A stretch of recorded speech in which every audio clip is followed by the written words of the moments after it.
Hello, my name is Chris, and today I'm going to review the 2019 Honda Civic Type R, a car that has an incredible reputation with the performance crowd. I reviewed this car a year and a half ago and found it to be thoroughly enjoyable. People have been modifying Honda Civics for decades, and Honda came up with the genius idea of modifying a Honda Civic and selling it at a premium to the public. To begin with, I'll say that this vehicle is the most enjoyable driving experience for under $50,000 Canadian. I have tried all the vehicles in the segment, so I'm comfortable making that statement. One of the key advantages that you get with this vehicle is the Honda reliability.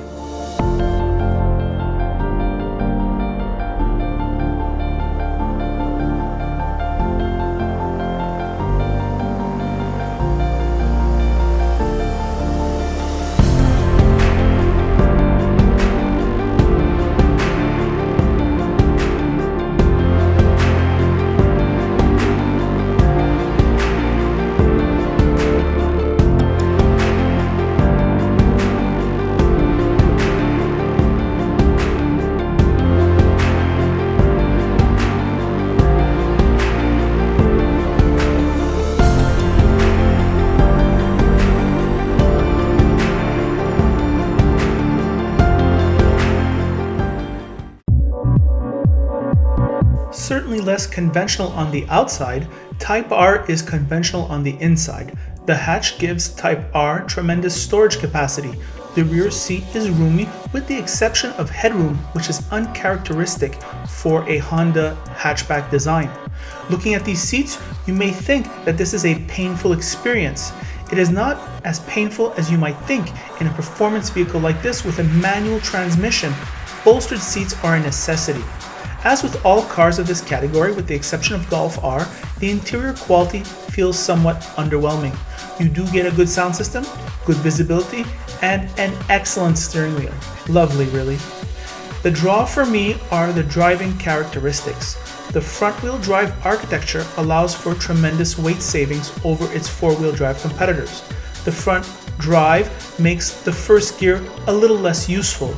I will say for the rest of the drive experience, the weight savings combined with the power of this engine and the handling characteristics work together to produce a track-like experience that is somehow livable day to day. The adjustable suspension, 20-inch wheels, limited slip differential contribute to this, as does the extreme body rigidity. Rev-Matching makes driving fast a breeze. The 542-watt sound system plays loud. The engine and transmission are a brilliant performance despite the slower than rivals 0 to 60 time. The 306 horsepower and 295 pounds of torque feel almost underrated because in second gear, Type R felt as fast, if not faster, than its rivals. Fuel economy is 10.6 liters in the city and 8.3 on the highway, or 22-28 mpg. Here are my thoughts on the road. Hello car lovers driving the Honda Civic 2019 Type R. I reviewed this car maybe a year or two ago, but we're reviewing it again because that's what Ross could get, and also it's nice to have some 4K footage of these cars. These cars are often lusted after by young people, and I certainly want to give them an excellent view of this vehicle. What to say about this vehicle? Well, the exterior styling, well, you either like it or you don't. I would have to say that perhaps it's very youthful and very enthusiastic, and I'm being generous when I say that. I think where this car is really good is on the inside. What about this interior? Well, this interior styling is, you feel like you're in a Honda Civic, but they made key changes at important places. The steering wheel is freaking awesome. I love this steering wheel. It's wonderful, and I remember how much I liked it the last time, and I love it this time. The good diameter, the good thickness, the right leather quality. It seems it's perfect. This dash seems perhaps a little bit entry level. However, it does the job of informing the driver quite well. It's a huge tack with a huge digital display of the speed. I really like that. Infotainment is standard fare, just like you would find in a Civic. They've got this cute blind spot monitoring system with the camera, which I really like, but I think Honda's going to take it off. I don't know why. Another key element is the seats. Normally I'm always complaining about seats.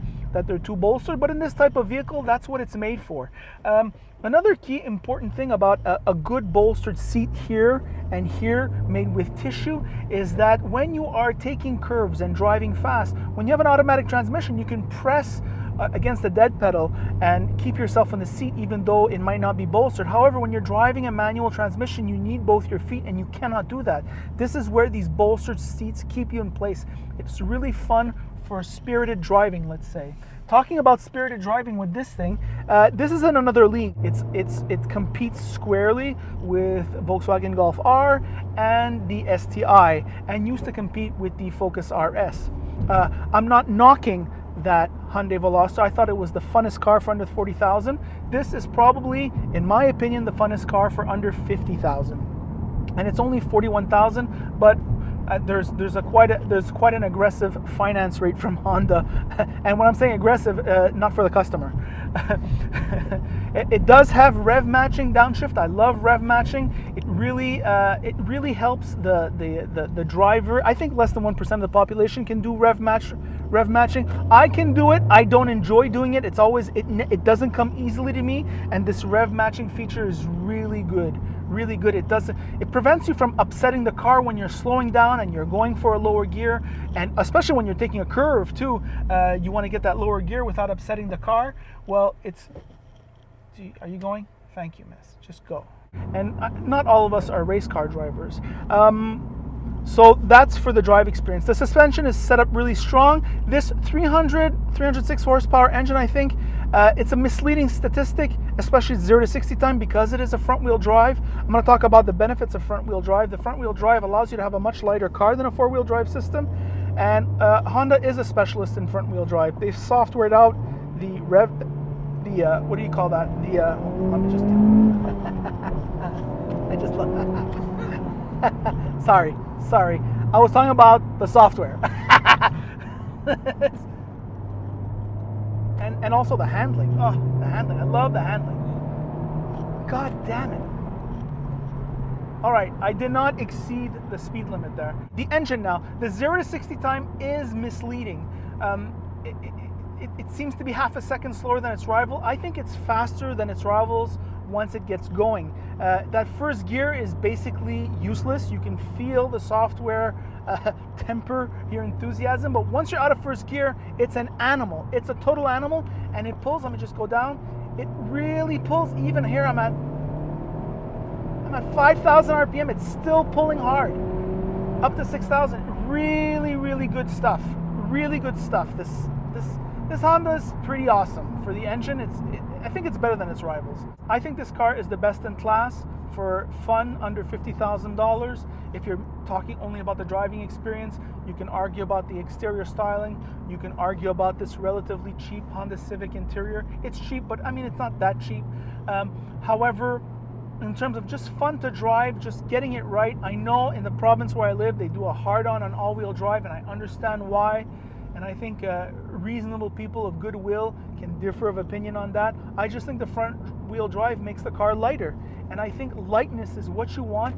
And also having a front wheel drive car means it's not just a 3-season car. You can drive a front wheel drive in the winter, no problem. I mean, the engine weighs on those front wheels, and you can get out, unless you drive like an idiot, or you're gonna go out and drive in like that one snowstorm in the year. Well, you're gonna get stuck just like everyone else. And those are my thoughts. So best lease, best purchase, best in the category. And I'm not just saying that because I'm a Honda fanboy. I'm saying that because I think it's objectively the best car. And those are my thoughts. So if you like this video, like it. If you don't like it, don't like it. And if you really like it, you should subscribe. And that is it.